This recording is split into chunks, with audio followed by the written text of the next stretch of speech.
आप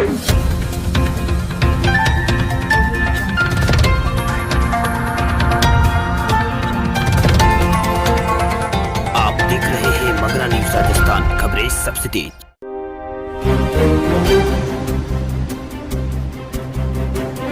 आज की ताजा खबरों के अपडेट में बात करेंगे सरकारी कर्मचारियों के लिए अच्छी खबर, महंगाई भत्ते की रुकी हुई 3 किस्तों का जल्द होगा भुगतान। क्या है पूरी खबर बताएंगे आपको इस अपडेट में। साथ ही यहाँ पर किसानों के लिए है खुशखबरी, किसानों को यूनिक आईडी देने का डेटाबेस बना रही है सरकार। जमीनी रिकॉर्ड और उगाने वाली फसलों की भी पूरी होगी जानकारी। इस खबर को भी जानेंगे विस्तार से। साथ ही यहाँ पर इस राज्य में बेरोजगार युवाओं के लिए खुशखबरी, 50,000 पोस्टों पर जल्द होगी भर्ती। आखिर कौन सा है राज्य बताएंगे आपको इस अपडेट में। साथ ही यहाँ पर रीट को लेकर एक बड़ी खबर आ रही है सामने। रीट अभ्यर्थी के लिए यहाँ पर सिलेबस और अंकों के वेटेज समेत रीट में कई तरह के हुए हैं बदलाव। इस खबर को भी जानेंगे विस्तार से। साथ ही यहाँ पर दिल्ली वालों को फ्री लगेगी कोरोना की वैक्सीन। वित्त मंत्री मनीष सिसोदिया ने पेश किया है 69,000 करोड़ रुपए का बजट। आखिर बजट में क्या कुछ यहाँ पर हुई है घोषणा बताएंगे आपको इस अपडेट में। साथ ही आज की तमाम बड़ी और काम की खबरों की बात करेंगे इस अपडेट में। दिल्ली वालों को फ्री लगेगी कोरोना वैक्सीन, मनीष सिसोदिया ने पेश किया है 69,000 करोड़ का बजट। दिल्ली के डिप्टी सीएम और राज्य के वित्त मंत्री मनीष सिसोदिया ने 9 मार्च को दिल्ली सरकार का बजट पेश किया। वहीं डिजिटल बजट पेश कर रहे वित्त मंत्री सिसोदिया ने बताया है कि दिल्ली सरकार ने दिल्ली के लोगों को सरकारी अस्पतालों में कोरोना वैक्सीन फ्री लगाने का निर्णय यहाँ पर किया है। उन्होंने वित्त वर्ष 2021-22 के लिए 69,000 करोड़ रुपए का बजट पेश किया है। वहीं सिसोदिया ने इसे देशभक्ति बजट के रूप में यहाँ पर पेश किया है। वहीं दिल्ली के वित्त मंत्री मनीष सिसोदिया ने बजट भाषण में कहा है कि 2021-22 के लिए दिल्ली के यहाँ पर स्वास्थ्य क्षेत्र के लिए कुल 9,934 करोड़ रुपए का बजट का प्रावधान किया गया है। कुल बजट का ये 14% है। वहीं दिल्ली सरकार ने निर्णय लिया है कि दिल्ली के लोगों को सरकारी अस्पतालों में कोरोना की वैक्सीन मुफ्त में लगाई जाएगी। इसके लिए सरकार ने 50 करोड़ रुपए आवंटित किए हैं। बात करें अगली बड़ी और काम की खबर की तो रीट अभ्यर्थियों के लिए जरूरी खबर, सिलेबस और अंकों के वेटेज समेत रीट में किए गए हैं कई बड़े बदलाव।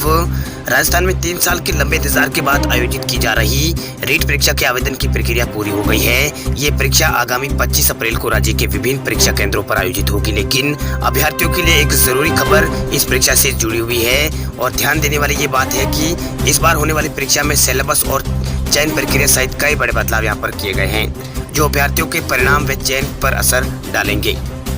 आपको बता दें कि इस बार आयोजित होने वाली यहाँ पर रीट परीक्षा पिछली परीक्षाओं से बिल्कुल अलग होगी।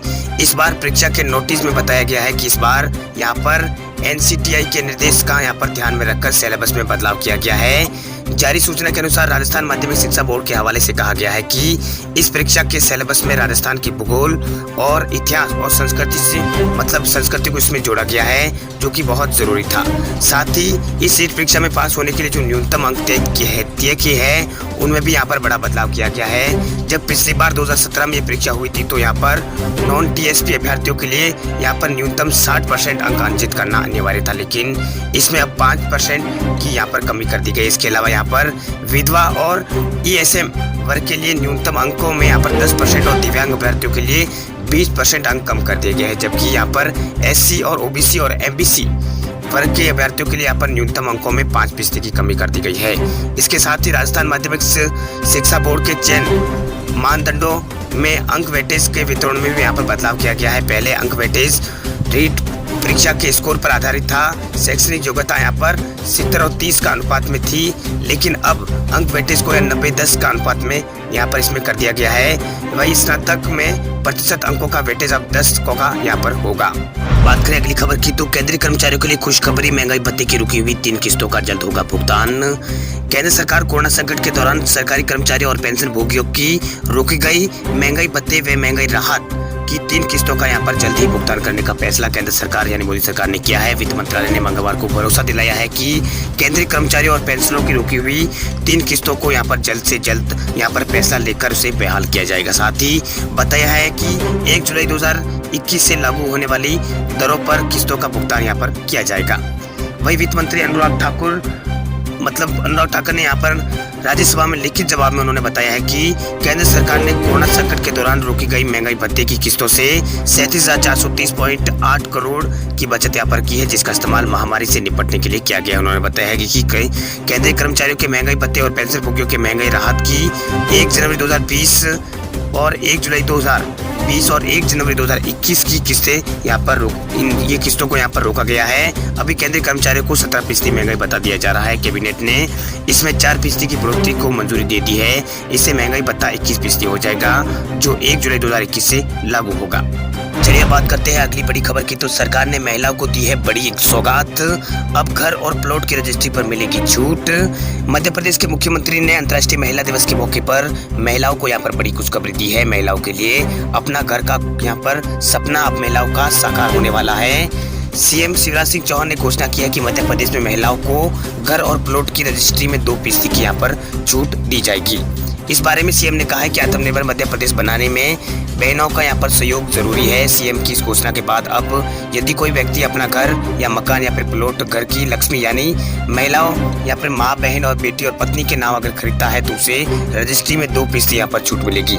वही जानकारी के लिए आपको बता दें कि अभी मध्य प्रदेश के शहरी क्षेत्रों में रजिस्ट्री दर 12.50% है, तो ग्रामीण इलाकों में यहाँ पर 10.50% है। वही अब 2% की छूट यहाँ पर दी जा रही है। इससे शहरी रजिस्ट्री 10.50% और गाँवों की रजिस्ट्री यहाँ पर 8.50% पर ये हो जाएगी। देश के 6 राज्यों के किसानों के लिए बड़ी खुशखबरी, पतंजलि शुरू कर रहा है काश योजना, किसानों को मिलेगा बड़ा फायदा। उत्तर प्रदेश, दिल्ली, उत्तराखंड और हरियाणा और पंजाब और राजस्थान के किसानों के लिए बड़ी खुशखबरी है। सभी 6 राज्यों के किसानों को अब अपने सब्जी और फल बेचने के लिए यहाँ वहाँ भटकना नहीं पड़ेगा। 6 राज्यों के हजारों किसानों को जल्द ही ग्रेटर नोएडा में एक छत के नीचे ही नया बाजार मिल जाएगा। इतना ही नहीं, राज्यों के हिसाब से पैदा होने वाली खास जड़ी बूटियों को भी यहाँ पर बाजार मिलेगा। आपको बता दें कि बाबा रामदेव की कंपनी पतंजलि जल्द ही फूड और आयुर्वेदिक पार्क का निर्माण यहाँ पर शुरू करने जा रही है। यमुना एक्सप्रेसवे यहाँ पर Yamuna express industrial development authority पहले ही कंपनी को यहाँ पर जमीन आवंटित करा चुकी है। आपको बता दें कि दोनों ही यहाँ पर फूड और आयुर्वेद पार्क के लिए Yamuna express industrial development authority की ओर से यहाँ पर ग्रेटर नोएडा में यमुना एक्सप्रेसवे के किनारे पतंजलि को जमीन दी जा चुकी है। अथॉरिटी के मुताबिक कंपनी 130 एकड़ जमीन पर आयुर्वेद पार्क और 300 एकड़ पर यहाँ पर फूड पार्क की स्थापना यहाँ पर होनी है। चलिए अब बात करते हैं अगली बड़ी खबर की। तो मास्क न पहनने वालों पर रेलवे लगा रहा है भारी जुर्माना, अब तक 8.5 लाख रुपए किए जा चुके हैं वसूल। देश में बढ़ रहे कोरोना मामलों को देखते हुए रेलवे विभाग ने बिना मास्क के सफर करने वाले यात्रियों पर जुर्माना रेलवे की ओर से लगाया जा रहा है। पश्चिमी रेलवे ने 1 से 6 मार्च तक कुल यहाँ पर 8,83,000 के आसपास यहाँ पर जुर्माना वसूल किया है। वही रेलवे ने बयान जारी करके इस बारे में बताया है। इससे पहले पश्चिमी रेलवे ने यहाँ पर बीएमसी के साथ मिलकर फरवरी के दौरान यहाँ पर 5.57 लाख यानी 5,57,000 रुपए का यहाँ पर जुर्माना वसूल किया था। वही रेलवे की ओर से किए गए बयान में बताया गया है कि पश्चिमी रेलवे ने 1 से 6 मार्च के बीच जो भी यात्री बिना मास्क की यात्रा कर रहे थे उनसे जुर्माना लिया गया है। एक बयान के अनुसार 3,819 लोगों पर जुर्माना लगाया गया है क्योंकि उन्हें सार्वजनिक स्थानों पर बिना फेस मास्क के पकड़ा गया था। वही 430 जुर्माने के साथ 26 फरवरी को सबसे ज्यादा मामले यहाँ पर सामने आए हैं, जिसके बाद परिणाम स्वरूप जुर्माने में 25,200 रुपए की रकम जमा हुई थी।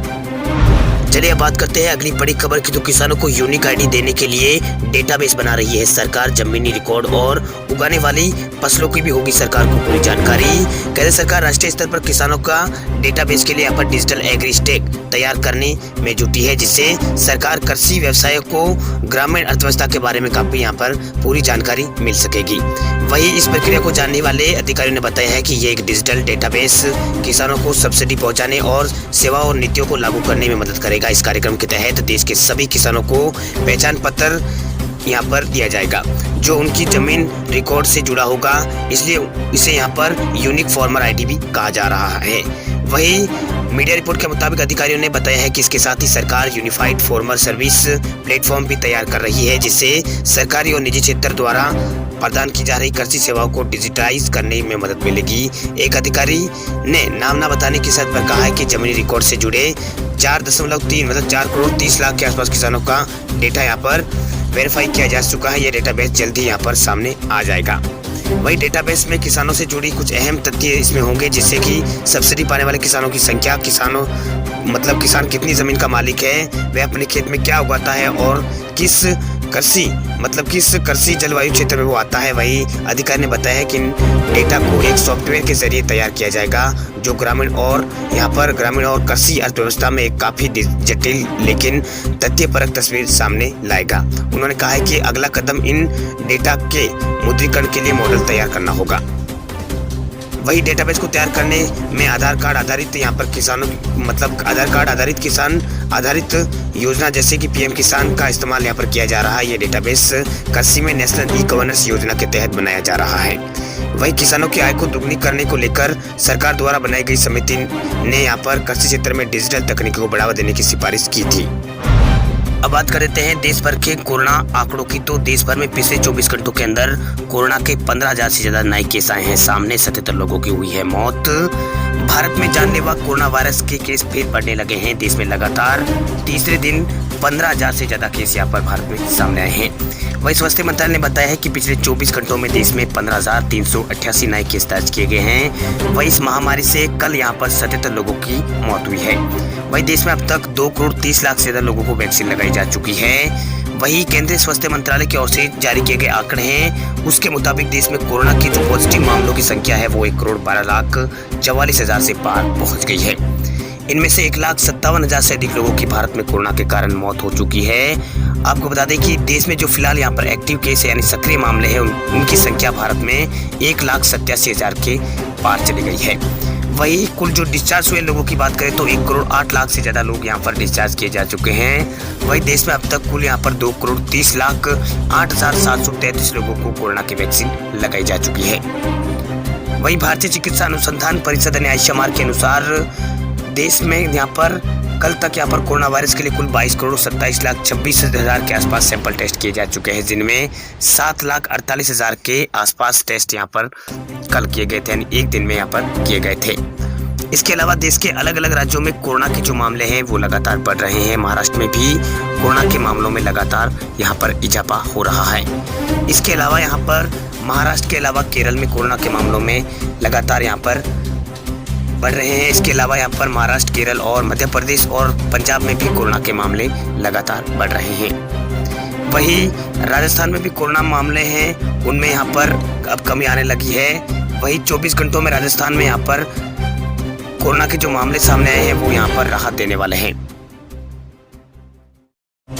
खबरों की दुनिया में आइए हमारे साथ कहीं भी और कभी भी जुड़िए। हम मिलेंगे फेसबुक पर, हम दिखेंगे यूट्यूब पर, हमें फॉलो कीजिए ट्विटर पर।